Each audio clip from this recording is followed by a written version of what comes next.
میتوانم بگم که در دوام 90 سال چگونه بود، چون که عمر خود من به 90 نرسیده است. اما درباره چند سالی که مثلا از سالهای جنگ شهروندی این طرف من میتوانم چیزی گفته باشم.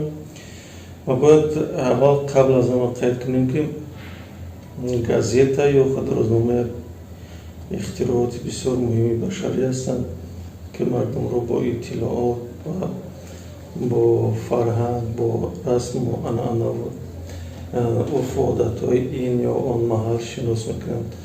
هرچند که در زمان حاضر از جای گازیتا، جای روزنامه رو واسطه الکترونی مثلا شبکه‌های اجتماعی، اینترنت دیگر چیزها تنگ کرده شدند.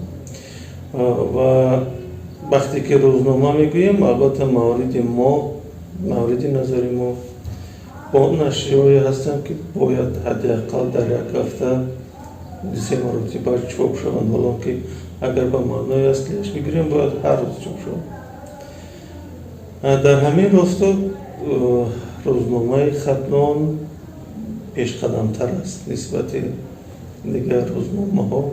یعنی هفته‌نامه نیست، در یک هفته چند مرتبه حداقل 2 مرتبه نشر بشود.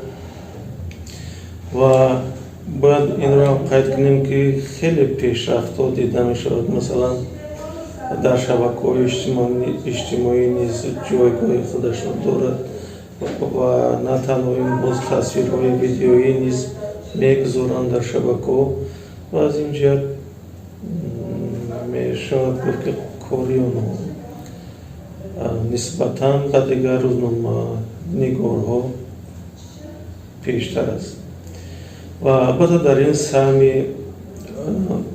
اصل ما سفر و که پیشتر سرمحرری همین روزنامه بود و معمولزاده سرمحرری امروزی نشریه خیلی بزرگ است و ایشون برای کار و موفقیت تمنا دارند و گفتنی هستیم که دیگر روزنامه نگاران میتوانند در کار خود از اینها پیروی کنند، مخصوصا روزنامه نگاران ولایتی ختنان.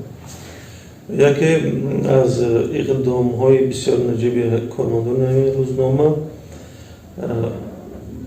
جا کردن ثبت‌های ویدیویی است در رسانه الکترونیشون و خواننده میتواند هم مقاله ها را گرفته بخواند و هم نشر ویدیویی آنها را تماشا کند که این در همین سال 90 سالگی چاپ روزنامه یک قدم بسیار جدی و فرح بخش است.